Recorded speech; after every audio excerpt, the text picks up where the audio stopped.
Good afternoon, students. So we already studied the introduction of this metals and non-metals chapter. So till metalloids we have studied. So today on this video we are going to study about the physical properties of metals and non-metals. Okay. So here we are going to study some of the technical terms which will be telling about the physical properties. Okay. So first one is malleability. So what is meant by malleability? So in the introduction itself we have discussed about the some of the properties or some of the characteristics of metals, that is they are malleable, they are ductile, etc. that we discussed. So we are going to study what is meant by this malleability. What is the meaning by malleability? Malleability is a process in which when a metal is heated, which can be beaten to thin sheets. So when they are hammered, when we are applying pressure or force on them, they are beaten to thin sheets. So that property of a metal which can be made to thin sheets is called as malleable. So all the metals are malleable. Example, gold and silver are best malleable metals and hammered.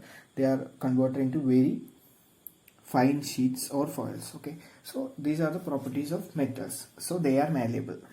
So malleability means the process in which the metals can be converted into thin sheets when they are hammered or applying force. Then what about the non-metals? Non-metals are not malleable. The non-metals are not malleable, they are brittle. That means when we are hammering, they will be breaking into pieces. They are not converted into thin sheets. So example is given, carbon is a non-metal. So charcoal, when we are beating, it will be breaking. But gold and silver, when we are hammering, that will be made into thin sheets. So that property of non-metals which is broken down is called as brittleness. Okay, so brittleness and malleability. The next one is ductility. What is ductility? This is also the property of metals. Then when we are applying pressure, that means the metals can be stretched, they can be converted into thin wires. This property of a metal which can be converted into thin wires is called as ductility. So this is also the property of metals. That means the property of just look, the property which allows the metals to be drawn into thin wires. This property is called ductility. Non-metals are not ductile. Then they are neither, non-metals are neither malleable nor ductile. They are not malleable also, they are not ductile also. So this is the property of non-metals. This is the ductility is only the property of metals, and they do not show, non-metals do not show malleability and ductility. The next one is conductivity. What is conductivity? The property of conduction of heat or electricity. That property is called conductivity. And we know that metals are mostly conductor in nature. Means they will conduct either electricity or heat. Example, copper, silver, aluminium, iron metals are good conductors of heat. Then all the metals are good conductor of heat. Silver metal is the best conductor of heat. Copper metal is a better conductor of heat than aluminium foil. Cooking utensils, good. Yeah. So metals are good conductors. The next one is non-metals are poor conductors of heat and electricity. Even though the non-metals are poor conductors of heat and electricity, there is some exception case. In the case of graphite and diamond, they are non-metals, but diamond is a good conductor of heat and graphite is a good conductor of electricity. So this is an exception case. Then next one is luster. That means or shiny property of a metals. So usually all the metals are shiny in appearance. All the metals are shiny in appearance, and non-metals are non-shiny in appearance. That means non-lustrous. And there is also an exception, iodine is a non-metal which is having shiny appearance. So this is also an exception. Gold is a metal, it will shine, gold, silver, etc. Then next one is the property of strengthness. Strengthness is a property mainly for the metals. That means we know metals are hard, so they are more strength.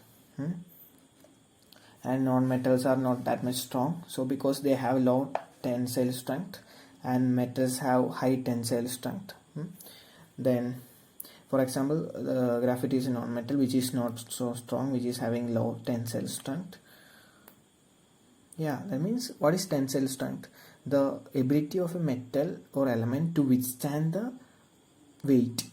That means if we are keeping something on the metal, it will withstand because it is having more tensile strength than non-metals. Then next one is sonorous. Sonorous means the ability of a metals or the property of the metals to produce sound. What sound? Ringing sound. It's not just a sound. The property of a metals to produce a ringing sound. That property is mainly for metals. So that property is called sonorous. Non-metals are not sonorous because they are not producing sound like ringing sound. Example is that charcoal will not produce sound, even wood will not produce sound, but when we are hitting a metal, then we know it will produce a sonorous sound. Sonorous. Metals are sonorous. The next one is hardness. Metals are generally hard. That means, well, comparing to the non-metals, usually 99% of the metals are hard compared to the non-metals. Most of the solid non-metals are quite soft, and most of the solid non-metals are quite soft. But we know that diamond is a non-metal which is the most hardest natural substance known. So diamond is the hardest substance. It is an exception case. Then okay, so this is about the total comparison of metals and non-metals. So these are about the physical properties. Here is a table which is given about malleability and ductility. Then good conductors. Metals are lustrous, they are strong, they are sonorous, they are generally hard. So this is the table which is given the difference between metals and non-metals, where all the things are shortened and given here. So non-metals are neither. So this is just opposite of metals. Okay. So if some properties of the elements are given, and we can easily identify by looking to the property or characteristics of these elements, we can identify they are either metal or non-metal. So here is given in the textbook page number 65, it is given that some of the characteristics of copper and some of the characteristics of sulfur. So from this we can identify which is metal and which is non-metal. Okay, so just look at this page. So the next topic is about the chemical properties of metals and non-metals, that I will be discussing in the next video. So if you have any further doubts, you can ask, but no one is asking any doubts. So I hope you are understanding. But please ask if you have if you are facing any problems, or if you want any clarification of this class, or if you have any doubt, you can ask. No need of worrying. I will be clearing the doubts. Thank you.